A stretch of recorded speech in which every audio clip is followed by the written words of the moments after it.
संविधान दिवस पर बोले प्रधानमंत्री मोदी, लोकतंत्र में सभी की आस्था जरूरी। प्रधानमंत्री ने कहा, जिन घरों में बिजली, शौचालय जैसी बुनियादी चीजें नहीं, उन्हें पूरा करने में जीवन खपा देना ही संविधान का असली सम्मान है। प्रधानमंत्री मोदी ने कहा, उनकी सरकार बिना भेदभाव के काम कर रही है। देश में पुरुषों की तुलना में अब बेटियों की संख्या बढ़ गई है। प्रधानमंत्री ने देश के विकास में रोड़े अटकाने वालों को उपनिवेशवादी मानसिकता वाला बताया। कहा, दुर्भाग्य है कि कुछ लोग ऐसा कर रहे हैं। प्रधानमंत्री मोदी का विपक्ष पर जोरदार प्रहार। कहा, परिवार वाली पार्टियां संविधान के लिए चिंता का विषय है। बिहार के मुख्यमंत्री नीतीश कुमार का बयान, परिवारवादी पार्टियों का भविष्य में बचे रहना अब मुमकिन नहीं। शिवसेना का प्रधानमंत्री मोदी पर पलटवार। हर पार्टी में परिवारवाद है, इसमें उलझने की बजाय देश को बेहतर बनाएं। लोकसभा स्पीकर ओम बिरला का बयान, संविधान केवल कानूनी मार्गदर्शन ही नहीं है, सामाजिक और आर्थिक परिवर्तन का दस्तावेज भी है। कांग्रेस नेता मल्लिकार्जुन खड़गे का हमला, संविधान दिवस मनाने वाले संविधान के तहत चल क्यों नहीं रहे। केंद्र सरकार के संविधान दिवस मनाने पर अधीर रंजन चौधरी का तंज। कहा, भूत के मुंह से राम का नाम अच्छा नहीं लगता। संविधान दिवस पर मायावती ने समाजवादी पार्टी से सावधान रहने को कहा। संसद में SC/ST एक्ट बिल फाड़ने का आरोप लगाया। दिल्ली सरकार के मंत्री गोपाल राय बोले, संविधान सरकार का नहीं देश का है, संविधान के अनुसार काम हो ऐसी कोशिश। बंगाल के स्पीकर विमान बनर्जी ने संविधान के प्रावधानों के अनुसार चलने का सुझाव दिया। कहा, राज्य की प्रगति में आएगी तेजी। संविधान दिवस कार्यक्रम में शामिल हुए CGI रमन्ना बोले, स्वतंत्र भारत की नागरिकता का जश्न मनाना भी जरूरी है। 26/11 की बरसी पर विदेश मंत्रालय ने पाकिस्तान हाई कमीशन के डिप्लोमैट को समन किया। हमले की सुनवाई में तेजी लाने को कहा। अमेरिका ने डेमोक्रेसी समिट में प्रधानमंत्री मोदी को किया आमंत्रित। वर्चुअली का हिस्सा ले सकते हैं प्रधानमंत्री। रूस, भारत, चीन विदेश मंत्रियों की 18वीं बैठक। विदेश मंत्री S जयशंकर ने अफगानिस्तान के हालात पर चिंता जताई। विदेश मंत्री S जयशंकर का बयान, वैश्विक विकास मानव केंद्रित होना चाहिए। 6 दिसंबर को रूस के राष्ट्रपति व्लादिमीर पुतिन भारत आएंगे। शिखर सम्मेलन के दौरान प्रधानमंत्री मोदी और पुतिन के बीच बात होगी। रूस के विदेश मंत्री और रक्षा मंत्री भी भारत आएंगे। दोनों देशों के बीच 2+2 मंत्री स्तरीय वार्ता होगी। कांग्रेस ने लोकसभा सांसदों के लिए व्हिप जारी किया, सदन में मौजूद रहने को कहा। प्रियंका गांधी पहुंची प्रयागराज। गौरी गांव में हुई सामूहिक हत्या के पीड़ित परिजनों से मिली। प्रियंका गांधी ने पुलिस पर पीड़ित परिवार को मदद न करने का आरोप लगाया। कहा, परिवार की महिलाएं डरी हुई हैं। प्रियंका गांधी ने कहा, पीड़ितों को न्याय दिलाने के लिए लड़ती रहेंगी। योगी सरकार में दलित, महिलाएं और वंचित वर्ग सुरक्षित नहीं। यूपी कांग्रेस अध्यक्ष अजय कुमार लल्लू ने भी उठाए सवाल। बोले, यूपी की कानून व्यवस्था पूरी तरह फेल। अपराधियों, माफियों पर नकेल कसने के दावे कागजी। 12 दिसंबर को दिल्ली में कांग्रेस की महंगाई हटाओ रैली। सोनिया गांधी और राहुल गांधी रैली को संबोधित करेंगे। अखिलेश यादव का बार, बीजेपी का दरवाजा यूपी से खुला। जनता ने तय किया, यहीं से दरवाजा बंद करेंगे और सत्ता से बाहर करेंगे। अखिलेश यादव ने बीजेपी पर निशाना लगाते हुए कहा, बीजेपी का विकास केवल विज्ञापन है। अमित मालवीय ने अखिलेश यादव की रैली का वीडियो शेयर करके तंज कसा। 400 सीटें नहीं भर पा रहे हैं, 400 सीट जीतेंगे कैसे। सीएम योगी का कांग्रेस को जवाब, यूपी की कानून व्यवस्था देश के लिए उदाहरण बनी। हर पर्व और त्योहार आनंद के साथ बनता है। बलरामपुर में योगी की अपील, जाति भाषा की बजाय अच्छे लोगों को चुने। अच्छी सरकार लोक कल्याण और विकास के काम करेगी। अयोध्या में मुख्यमंत्री योगी ने सामूहिक विवाह कार्यक्रम में हिस्सा लिया। कहा, प्रदेश में हर तबके का विकास हो रहा है। सीएम योगी ने कहा, गांव में कहावत है, गांव की बेटी सबकी बेटी, वही अयोध्या में दिख रहा है। यूपी बीजेपी चुनाव प्रभारी धर्मेंद्र प्रधान का तंज, बेरोजगार लोग जिन्ना को याद करके रो रहे हैं। हमारा फोकस गरीबों का विकास है। केंद्रीय मंत्री नारायण राणे ने महाविकास अघाड़ी सरकार के जल्द गिरने का दावा किया। बोले, अभी उद्धव ठाकरे बीमार हैं। नारायण राणे को महाराष्ट्र कांग्रेस अध्यक्ष दाना पटोले का जवाब, 5 साल पूरी करेगी सरकार। बीजेपी विधायक संगीत सोम बोले, अखिलेश यादव और ओवैसी की सोच एक जैसी है, दोनों जिन्ना की राह पर चल रहे हैं। इम्फाल में बीजेपी अध्यक्ष JP नड्डा का विपक्ष पर हमला। कहा, बीजेपी को छोड़कर बाकी दल वंशवाद, परिवारवाद से प्रेरित हैं। JP नड्डा ने CM बीरेंद्र सिंह की तारीफ की। कहा, अपराधीकरण की राजनीति और राष्ट्र विरोधी ताकतों पर नकेल कसी।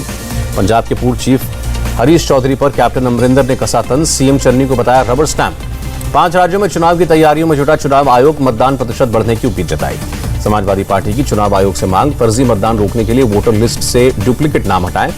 गाजीपुर बॉर्डर से राकेश टिकैत का ऐलान, संसद सत्र शुरू होने पर आगे का प्लान बनाएंगे। दिल्ली विधानसभा में किसानों के समर्थन में प्रस्ताव। मंत्री गोपाल राय ने 700 मृतक किसानों के लिए मुआवजे की मांग की। मुख्यमंत्री केजरीवाल का आरोप, किसान आंदोलन को कुचलने की कोशिश हुई, सरकार किसानों की मांगे माने।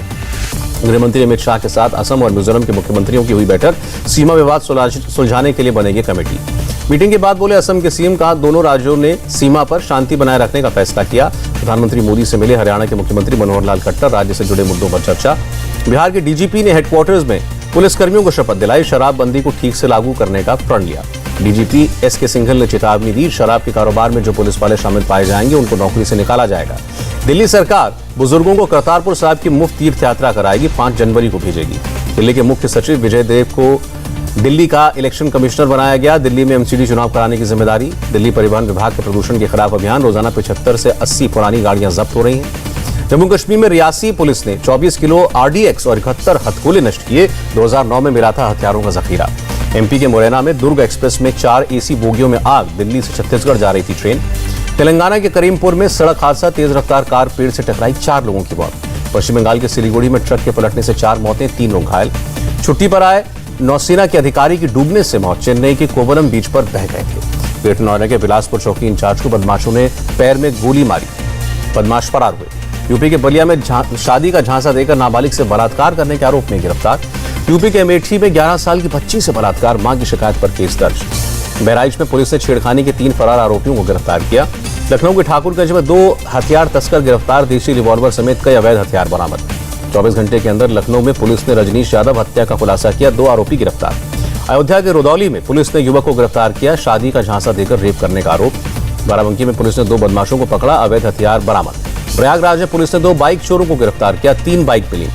मुंबई के पूर्व कमिश्नर परमबीर सिंह ने थाने पुलिस ने 7 घंटे तक पूछताछ की। थाने कोर्ट से परमबीर सिंह को राहत, कोर्ट ने गैर जमानती वारंट रद्द किया। चांदीवाल आयोग ने मुंबई के पूर्व पुलिस कमिश्नर परमबीर सिंह को फिर समन किया, 29 नवंबर को पेश होने के लिए कहा। सचिन वाजे का चांदीवाल कमेटी के सामने खुलासा, कहा 2020 दिसंबर से मार्च 2021 के बीच कई बार अनिल देशमुख से मिला। परमबीर सिंह पर बोले महाराष्ट्र के गृहमंत्री दिलीप वलसे पाटिल, पूर्व मुंबई पुलिस कमिश्नर पर सर्विस रूल के तहत कार्रवाई होगी। महाराष्ट्र के औरंगाबाद में ईडी की रेड, शिवसेना नेता अर्जुन खोतकर के घर पर छापेमारी। महाराष्ट्र के पूर्व सीएम देवेंद्र फडणवीस ने गृहमंत्री अमित शाह से दिल्ली में मुलाकात की, शिष्टाचार मुलाकात बताया। अंतर्राष्ट्रीय उड़ानों को लेकर केंद्र सरकार का फैसला, 15 दिसंबर से नियमित उड़ानें शुरू होंगी। 14 देशों के साथ फिलहाल एयर बबल के तहत ही होंगी उड़ानें, सूत्रों के हवाले से खबर। देश में एक दिन में कोरोना के 10,549 नए पॉजिटिव मामले, पिछले 24 घंटे में 488 संक्रमितों ने दम तोड़ा। केरल में कोरोना के 4,677 नए केस, 33 मौतें। तमिलनाडु में 746 नए केस, 24 घंटे में 11 लोगों की मौत।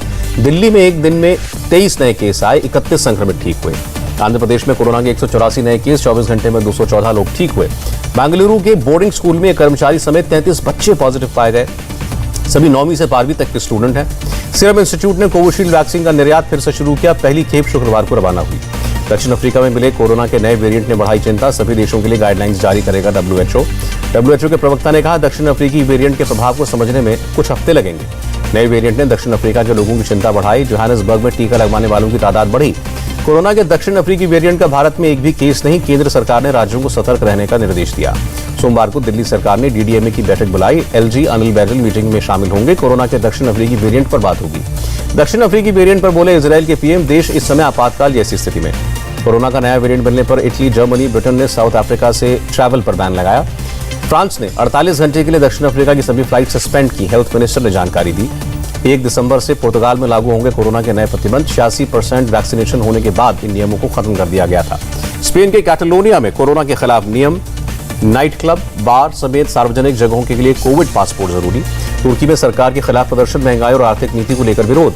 कानपुर टेस्ट के दूसरे दिन न्यूजीलैंड ने बिना विकेट खोए 129 रन बनाए, न्यूजीलैंड को बराबरी के लिए 216 रनों की जरूरत। कानपुर टेस्ट के दूसरे दिन 345 रन पर team India all out. Tim Southee ने 5 और जैमिसन ने 3 विकेट लिए। भारत की तरफ से टेस्ट क्रिकेट में डेब्यू करने वाले श्रेयस अय्यर ने खेली 105 रनों की पारी।